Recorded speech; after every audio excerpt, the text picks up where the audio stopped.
दोस्तों नमस्कार। स्वागत है आपका हमारे इस YouTube मंच पर। दोस्तों, नवंबर के बाद सियासत में बड़ी उथल पुथल की संभावना बढ़ती जा रही है। और उथल पुथल किस तरह से? भारतीय जनता पार्टी के अंदर, एनडीए के अंदर, सत्ता के अंदर, व्यवस्था के अंदर और राजनीति के अंदर।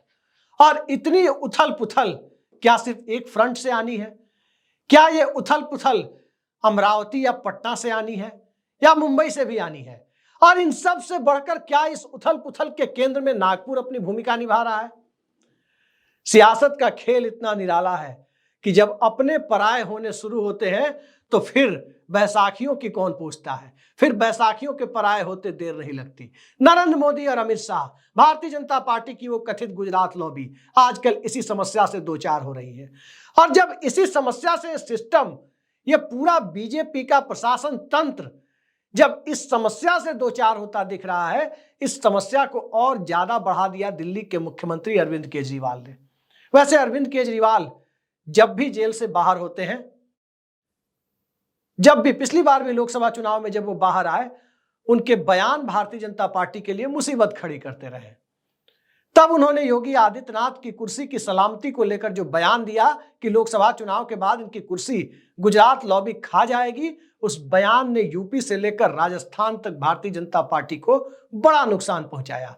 और अब उत्तर प्रदेश की एक महिला आतिशी सिंह, जिन्हें दिल्ली के मुख्यमंत्री की कुर्सी दी गई है, संयोगवश वो भी योगी आदित्यनाथ की बिरादरी से ही ताल्लुक रखती है, तो सोशल इंजीनियरिंग के दौर में चुनावी हिंदुत्व का जो गुलदस्ता सोशल इंजीनियरिंग के साथ बनाया गया, अब योगी आदित्यनाथ को मुख्यमंत्री पद से हटाना भारतीय जनता पार्टी के लिए गले की हड्डी बनता जा रहा है। उन्हें मुख्यमंत्री बना के रखना भी गले की हड्डी है, क्योंकि पीडीए का समीकरण बहुत मजबूत होता जा रहा है। और हटाने की स्थिति में जो नुकसान होना है, उससे भारतीय जनता पार्टी उसकी कल्पना से ही सहम रही है। नवंबर में महाराष्ट्र का नतीजा भी आ जाएगा, नवंबर में झारखंड का भी नतीजा आ जाएगा, और अक्टूबर के पहले हफ्ते खत्म होते होते जम्मू कश्मीर और हरियाणा का भी नतीजा आ जाएगा। जम्मू कश्मीर का नतीजा बीजेपी के लिए भले ही उतना मायने नहीं रखता, जनाधार के लिहाज से मायने नहीं रखता, लेकिन हरियाणा किसानों की समस्या, और किसान अपनी समस्या को लेकर जो लोकतांत्रिक आंदोलन करते हैं, उससे दिल्ली के तीन तरफ से जो हरियाणा का बॉर्डर लगता है, वहां विपक्षी दल की सरकार बीजेपी की नींद अभी से हराम कर रही है कि अगर वहां सत्ता विपक्ष की बन गई, जिसकी संभावना कई लोग जता रहे हैं, कई राजनीतिक विश्लेषक इस संभावना पर मुहर लगा रहे हैं, तो उस परिस्थिति में एक तरफ किसान दुश्वारियां बढ़ाएंगे, दूसरी तरफ देश की आर्थिक राजधानी मुंबई निकल गई, और देश में प्राकृतिक संपदा से भरपूर झारखंड हाथ नहीं आया, तो फिर गुजरात लॉबी के पास बचेगा क्या?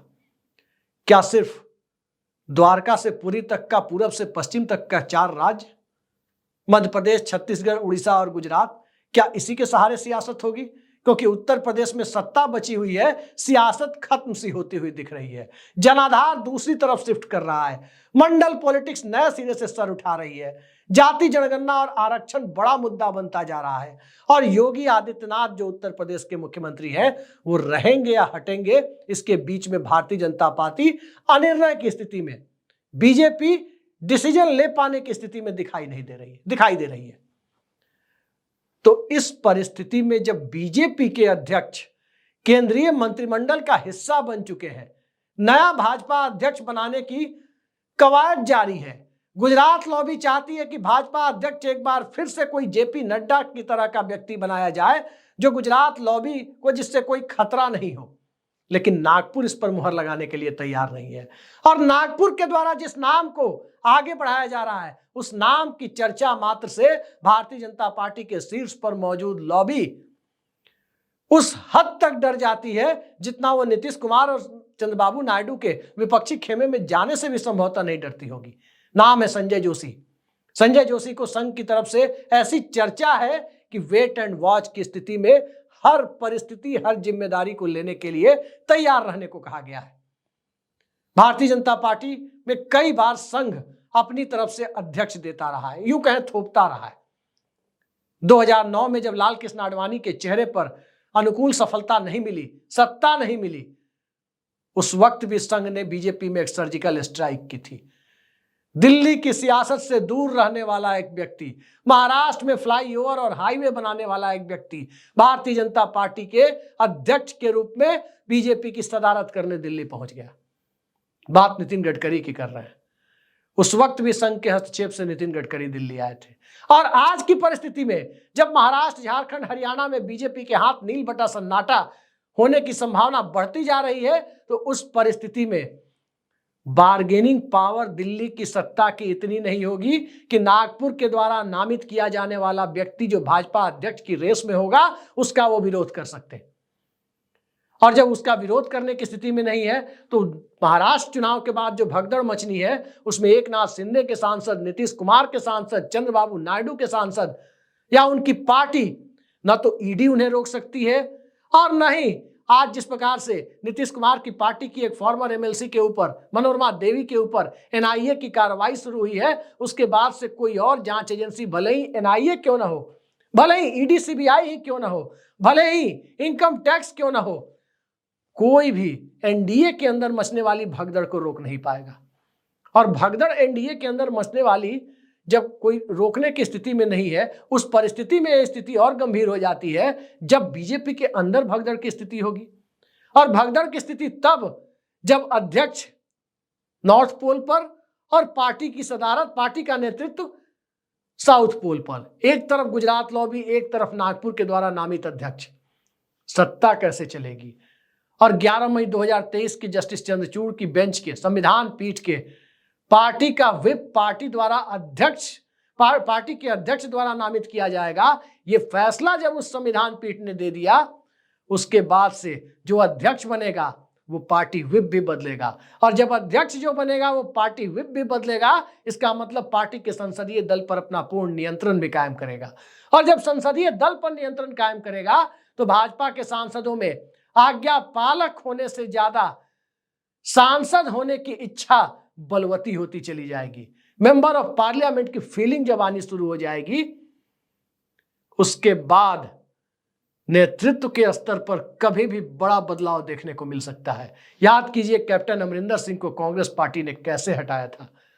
बिना कैप्टन अमरिंदर सिंह से पूछे कांग्रेस विधायक दल की बैठक बुला ली गई थी, और उसके बाद जैसा कि कैप्टन साहब ने इंटरव्यू दिया कि दिल्ली में उन्होंने पार्टी के बड़े नेता को फोन लगाया, वहां से कहा गया कैप्टन आई एम सॉरी। तो ये स्थिति अगर पार्टी के अंदर आ रही है कि पार्टी अध्यक्ष बनना, बनाया जाना, उसके बाद महाराष्ट्र के चुनाव की परिस्थितियां, चुनाव के बाद की परिस्थितियों में नीतीश नायडू, नानी फैक्टर जिसे कहते हैं, नायडू नीतीश फैक्टर, उसके बाद एकनाथ शिंदे के सांसद, बंगाल के कुछ सांसद जो टीएमसी के संपर्क में बताए जाते हैं।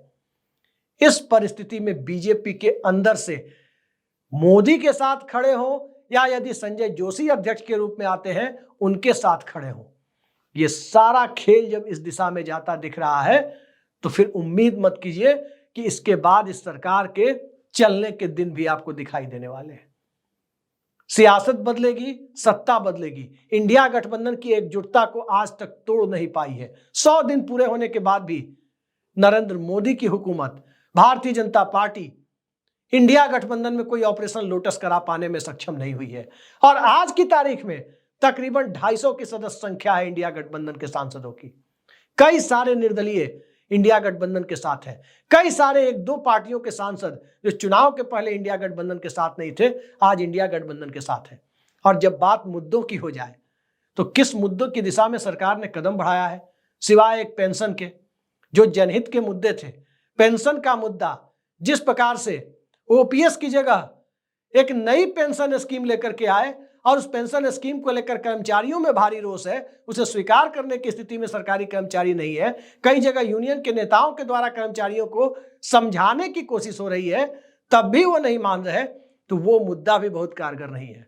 अग्निवीर अलग मुद्दा है, वैकेंसीज नहीं आना अलग मुद्दा है, किसानों की एमएसपी गारंटी और स्वामीनाथन फॉर्मूला अलग मुद्दा है, जाट आरक्षण, मराठा आरक्षण अलग मुद्दा है, महिला पहलवानों का आंदोलन अलग मुद्दा है, और इन सब से बढ़कर जाति जनगणना, जिसे राहुल गांधी ने नीतीश कुमार के इस मुद्दे को राष्ट्रीय स्तर का मुद्दा बना दिया, आरक्षण बढ़ाने के मुद्दे को सीधे सीधे जनता से जोड़ दिया, ओबीसी वर्ग से सीधा सीधा जोड़ दिया, तो उस परिस्थिति में सियासत के लिए, भारतीय जनता पार्टी के चुनावी हिंदुत्व की सियासत के लिए जरूरी ऑक्सीजन कहां मिलता है?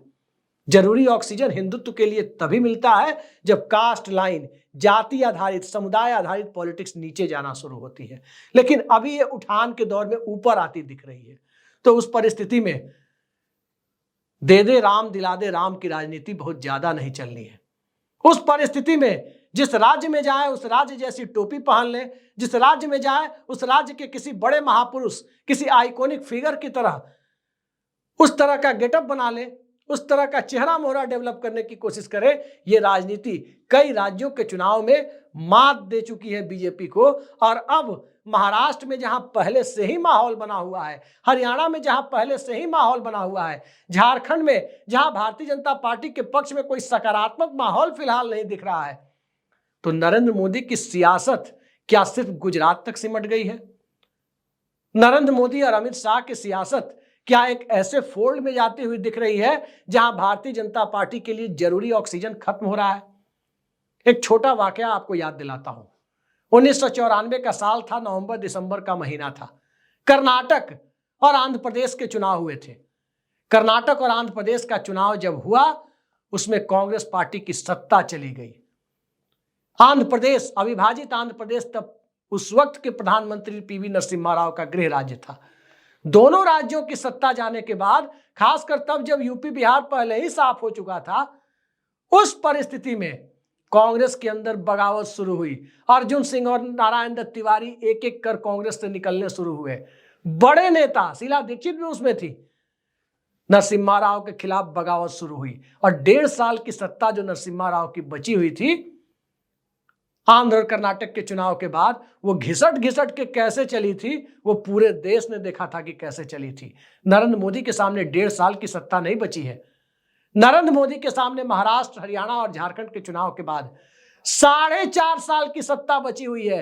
और 4.5 साल की सत्ता को घिसट के चला पाना, उस परिस्थिति में जब विपक्षी गठबंधन बहुत मजबूत स्थिति में है, ये लगभग नामुमकिन सा काम है। नरसिम्हा राव के सामने क्या विकल्प थे? नरसिम्हा राव के सामने विकल्प ये थे कि उनके पास घिसट के सरकार चलाने की स्थिति इसलिए भी आदर्श थी क्योंकि उस वक्त बीजेपी और लेफ्ट कभी साथ नहीं आ सकते थे। दक्षिण पंथ और वाम पंथ साथ नहीं हो सकता था। बीजेपी के 125 के करीब सांसद थे तो 50 से ऊपर सांसद लेफ्ट के थे। ना ये दोनों एक होते और ना ही नरसिम्हा राव की सरकार को खतरा पैदा होता। इस परिस्थिति में कर्नाटक और आंध्र प्रदेश के चुनाव के बाद 1.5 साल तक, यानी लोकसभा के पूरे कार्यकाल तक, राव सरकार घिसट के चल गई थी। ये परिस्थिति नरेंद्र मोदी के साथ नहीं है कि कांग्रेस के साथ विपक्ष के लोग आना नहीं चाहते। नीतीश कुमार पहले भी साथ रहे हैं, अभी भी साथ हो सकते हैं। चंद्रबाबू नायडू को कांग्रेस से कोई परहेज नहीं है। एकनाथ शिंदे के सांसदों को चुनाव के बाद उन्हें अपना पॉलिटिकल फ्यूचर देखना है। अजीत पवार के इकलौते सांसद को उन्हें भी अपना पॉलिटिकल फ्यूचर देखना है। और इन सब से आगे बढ़कर भारतीय जनता पार्टी के अंदर राष्ट्रीय अध्यक्ष की नियुक्ति के साथ जो खेल होना है, उस खेल में सत्ता से ज्यादा संघ की सत्ता और संघ की सत्ता को जो साख का बट्टा लग रहा है, उस साख पर लग रहे बट्टे से भी सत्ता से दूरी बनाकर या सत्ता में परिवर्तन कराकर ही उससे मुक्ति पाई जा सकती है। मौजूदा सत्ता संघ और भाजपा कार्यकर्ताओं में भेद नहीं करती। और सियासत का रोग, मैं इसे रोग ही कहता हूं, सियासत का रोग यदि सत्ता से दूर रहने वाले संगठन के लोगों को लग जाए, चाहे वो कोई भी पार्टी, कोई भी विचारधारा हो, तो फिर उसका रसातल में जाना तय हो जाता है। संघ का शीर्ष नेतृत्व इस बात को जान रहा है कि जिला स्तर पर प्रचारक और स्वयंसेवकों को किस तरह से सत्ता की भट्टी में, संघर्ष की भट्टी में तपने के बजाय सत्ता के सुखरोग के साथ जाना उन्हें अच्छा लग रहा है। और जिससे क्रेडिबिलिटी का, साख का संकट कितना बड़ा पैदा हुआ है। तो साख का संकट तो लोकसभा चुनाव में मोदी सरकार का आपने देख लिया। अब भारतीय जनता पार्टी की साख का संकट, संघ की साख का संकट, भाजपा का समर्थन कर रहे लोगों की, पार्टियों की साख का संकट, और उन सब से आगे इंडिया गठबंधन की एकजुटता को तोड़ पाने में भारतीय जनता पार्टी के मौजूदा नेतृत्व की जो निराशा है, उससे उपजी हुई परिस्थितियों से पैदा हुआ संकट नरेंद्र मोदी सरकार के लिए नवंबर के बाद की स्थिति को बेहद खतरनाक बना रहा है। आगे आगे देखते जाइए होता है क्या। आज के लिए इतना ही। नमस्कार।